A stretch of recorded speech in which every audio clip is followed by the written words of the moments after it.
William ई Gladstone का एक बहुत ही मशहूर कोट है, न्याय में देरी न्याय से इनकार है। जरा सोचिए कि हमने अपने घर में दुनिया का सबसे अत्याधुनिक और महंगा सिक्योरिटी अलार्म लगा लिया है। बिल्कुल। हर कोने में कैमरे हैं, सेंसर्स लगे हैं, लेकिन जब घर में चोरी होती है तो अलार्म बजने के पूरे 10 साल बाद पुलिस मौके पर पहुंचती है। जो कि लिटरली किसी काम का नहीं है। एग्जैक्टली। भारत की न्याय व्यवस्था की स्थिति आज कुछ कुछ ऐसी ही हो गई है। इंडिया अनफिल्टर्ड में स्वागत है। आज का हमारा विषय है भारत में न्याय, कानून बनाम असलियत, देरी, बलात्कार के मामले और मीडिया का प्रभाव। और आज की हमारी ये चर्चा कोई बोरिंग लेक्चर नहीं होने वाली है। एकदम नहीं। आज हम academic papers, national crime records bureau यानी एनसीआरबी के डेटा, इंडिया जस्टिस रिपोर्ट और विधि सेंटर फॉर लीगल पॉलिसी की गहरी रिसर्च को खंगालने वाले हैं। बिल्कुल। हमारा मकसद ये समझना है कि जब कागजों पर हमारे पास दुनिया के कुछ सबसे कड़े कानून मौजूद हैं, तो फिर जमीनी स्तर पर न्याय की रफ्तार इतनी इतनी धीमी क्यों है? तो चलिए इसे थोड़ा गहराई से समझते हैं। 2012 के निर्भया कांड को कोई नहीं भूल सकता। हाँ, उस घटना ने पूरे देश को अंदर तक झकझोर दिया था। और उसी का नतीजा था कि जस्टिस वर्मा कमेटी का गठन हुआ। मतलब उस वक्त ऐसा लगा जैसे हम अंततः जाग गए हैं। हमने अपने उस सिक्योरिटी सिस्टम को अपग्रेड कर लिया है। बदलाव हुए भी, और वो बदलाव कागजों पर ऐतिहासिक थे। अगर हम क्रिमिनल लॉ अमेंडमेंट एक्ट 2013 की बात करें, तो उसने पहली बार ये स्वीकार किया कि महिलाओं के खिलाफ अपराध सिर्फ एक सीमित दायरे तक नहीं है। मतलब परिभाषा बदल दी गई। जी। 2013 से पहले कानून के नज़र में बलात्कार की परिभाषा बहुत संकीर्ण थी। ये मुख्य रूप से पेनाइल वजाइनल पेनिट्रेशन तक ही सीमित थी। समझ रहा हूँ। लेकिन इस संशोधन ने दायरे को बहुत व्यापक कर दिया। इसके अलावा पहली बार स्टॉकिंग यानी पीछा करना और वॉयूरिज्म यानी ताक झाक करने जैसे कृत्यों को भी नए अपराध की श्रेणी में डाला गया। बिल्कुल। कानून तो कड़े हो गए, लेकिन उनका असर होना एक अलग बात है। सही कहा आपने। 2018 में कठुआ केस के बाद एक और संशोधन आया। उसमें 12 साल से कम उम्र की बच्चियों के साथ बलात्कार पर सीधे फांसी की सजा का प्रावधान कर दिया गया। और अब जो हमारी नई भारतीय न्याय संहिता है, जिसे हम बीएनएस कहते हैं, उसमें भी ये सारे कड़े प्रावधान जो कि त्यों मौजूद हैं। यानी कागजों पर तो हमने मौत की सजा तक का डर पैदा कर दिया है। लेकिन मैंने एनसीआरबी का 2022 का डेटा देखा है, और वो डेटा एक बहुत ही डरावनी हकीकत पेश करता है। वो आंकड़े साफ बताते हैं कि सिर्फ सजा की कठोरता अकेले अपराध को नहीं रोक सकते। एकदम सही। 2022 के आंकड़ों के अनुसार भारत में महिलाओं के खिलाफ अपराध के 4,45,000 से ज्यादा मामले दर्ज हुए हैं। अरे बाप रे। हाँ, 4,50,256 मामले। और अगर सिर्फ बलात्कार की बात करें तो एक साल में 31,677 मामले। इसका सीधा सा मतलब है कि देश में हर दिन औसतन 86 मामले दर्ज हो रहे हैं। यहाँ जो बात सबसे दिलचस्प है वो ये है कि ऐसा क्यों हो रहा है। इसके पीछे अपराध विज्ञान यानी क्रिमिनोलॉजी का एक बहुत बेसिक सिद्धांत काम करता है। अच्छा, वो क्या है? सजा का डर इस बात पर निर्भर नहीं करता कि सजा कितनी कठोर है, बल्कि इस बात पर निर्भर करता है कि सजा मिलने की निश्चितता कितनी है। यानी सजा पक्का मिलेगी या नहीं। एग्जैक्टली। अगर अपराधी को पता है कि वो तुरंत पकड़ा जाएगा और 6 महीने में उसे सजा हो जाएगी, तो वो डरेगा। लेकिन अगर उसे पता है कि फांसी का कानून तो है, पर फांसी तक पहुंचने में 15-20 साल लग जाएंगे और उस दौरान वो सबूत मिटा सकता है, गवाहों को खरीद सकता है, तो वो बिल्कुल नहीं डरेगा। तो इसका मतलब ये है कि हमारा सिस्टम अपराधी को डरा नहीं पा रहा है, बल्कि अपराधी सिस्टम की धीमी रफ्तार का फायदा उठा रहा है। बिल्कुल।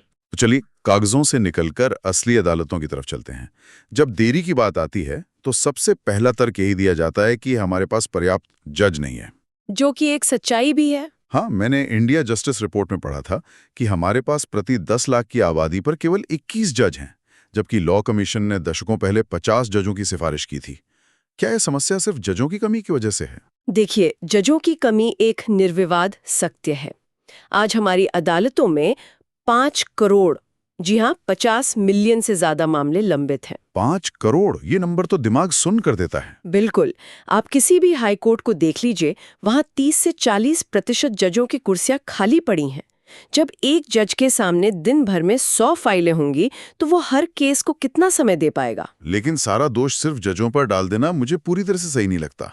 मैंने विधि सेंटर फॉर लीगल पॉलिसी की दिल्ली हाईकोर्ट पर की गई एक रिसर्च पढ़ी थी। हाँ, वो बहुत ही बेहतरीन रिसर्च है। और उसका निष्कर्ष चौंकाने वाला था। जो मामले तय समय से बहुत ज्यादा खिंच जाते हैं, उनमें 80% देरी वकीलों की तरफ से होती है। जिसे कानूनी भाषा में काउंसिल साइड डिले कहते हैं। ये हमारी न्याय व्यवस्था का वो पहलू है जिस पर कोई बात नहीं करना चाहता। लेकिन असली समस्या तो ये है कि वकील बार बार तारीख मांगते हैं। रिसर्च बताती है कि 91% मामलों में कम से कम एक बार तो तारीख आगे बढ़ाई ही जाती है। ऐसा क्यों होता है? अदालत में देरी सिर्फ सिस्टम की लाचारी नहीं है। कई बार ये एक सोची समझी रणनीति होती है। रणनीति? मतलब वकील जानबूझकर केस लटकाते हैं? इसके पीछे सीधा सा आर्थिक गणित है।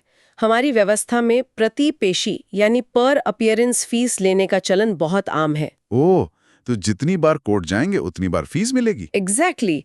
इससे अनजाने में ही सही, लेकिन मामले को लंबा खींचने का एक मोटिवेशन बन जाता है। कभी बोल देंगे कि सीनियर वकील नहीं है, कभी कोई और बहाना। और इसका सबसे बड़ा खामियाजा गवाहों को भुगतना पड़ता है। एक गवाह अपना काम धंधा छोड़कर कोर्ट पहुंचता है और वहां पता चलता है कि आज तो सुनवाई टल गई। गवाह सिस्टम की सबसे कमजोर कड़ी है। 50% से ज्यादा देरी गवाहों के न मिलने या उनके अदालत न पहुंचने की वजह से होती है। और समय के साथ उन्हें डराया धमकाया भी तो जाता है ना? बिल्कुल। वे अपने बयानों से मुकर जाते हैं, जिसे हम गवाह का हॉस्टाइल होना कहते हैं। इसके अलावा फॉरेंसिक रिपोर्ट का भी तो बड़ा मुद्दा है। मैंने सुना है कि लैब में इतनी कमी है कि डीएनए रिपोर्ट आने में 2-3 साल लग जाते हैं। सही सुना आपने। और इन सब चीजों का, तारीखें, गवाहों का मुकरना, जांच में देरी, इसका मिला-जुला परिणाम ये होता है कि कन्विक्शन रेट धड़ाम से गिर जाता है। एनसीआरबी का 2022 का डेटा कहता है कि बलात्कार के मामलों में सजा की दर मात्र 27.8% थी। सिर्फ 27.8%? मतलब हर 100 में से 72 मामलों में आरोपी अदालत से बरी होकर बाहर निकल रहे हैं। ये एक त्रासदी है। बिल्कुल। लेकिन इसी भरोसे को कायम रखने के लिए तो हमने फास्ट ट्रैक अदालतें बनाई थीं। क्या वो भी फेल हो गई? फास्ट ट्रैक सिर्फ एक स्टिकर बन के रह गया है। बुनियादी ढांचा तो वही पुराना है। सरकार ने कोई बड़ी संख्या में नए जज नहीं रखे। तो फिर फास्ट ट्रैक कैसे हुआ? हुआ ही नहीं। पुराने जजों को ही एक्स्ट्रा काम दे दिया गया। अब जिनके पास पहले से सैकड़ों फाइलें हैं, वो अचानक मामलों को फास्ट कैसे निपटाएंगे? ये तो वही बात हुई कि बैलगाड़ी पर रेस कार का स्टिकर चिपका दिया। एग्जैक्टली।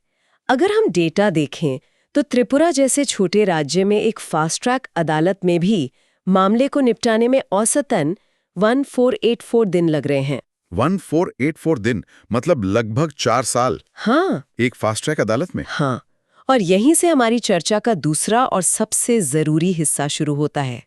जब कानूनी प्रक्रिया में 1400 दिन लगते हैं तो एक वैक्यूम पैदा होता है, एक शून्य। और प्रकृति का नियम है कि शून्य कभी खाली नहीं रहता। यहाँ कहानी वाकई बहुत दिलचस्प हो जाती है। इस खालीपन को भरने का ठेका हमारी 24 घंटे चलने वाली न्यूज मीडिया ने ले लिया है। बिल्कुल, जिसे हम मीडिया ट्रायल कहते हैं।